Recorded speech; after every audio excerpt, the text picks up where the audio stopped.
kim bir musulmon birodarini aybini fosh qilib odamlarga yoymoqsa, o'sha ayb bilan Alloh taolo uni ham bir kun albatta hayotida qaytadir balolamasdan qo'ymaydi dedilar Rasululloh. Hadis. O birov bitta qiz bilan ushalib qopti. Xo'p, mana misol uchun-da endi. Bo'ydaqa endi nimadir bo'lib qopti. Choyxonaga kelib o'tirlarchi, eshitdilarmi? Syomkalari chiqib ketib qopti, zapislari chiqib ketib qopti, YouTube'ga chiqib ketdi. Ha, yo'q endi, mana turibdi, mana qo'yib beraymi YouTube'dan, tashlab beraymi?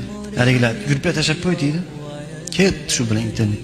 Agar shunaqa birorta do'stingiz aybini tarqatib olsangiz, o'sha ayb bilan Alloh taolo sizni ham albatta bu dunyoda qo'shtirnoqda ichida mukofotlaydi. Rasululloh aytdilar: "Walau kana fi qoribati." Agarchi uyga borib podvallarga tushib, ustidan 10 ta eshikni qildirib, 20 ta qulupni osib, tek podvalda o'tirsa ham, uyini eng qarasida o'tirsa ham, Xudoning makri yomon. O'sha yerda uyning ichida bo'lsa ham balolab, yana o'sha bandandir.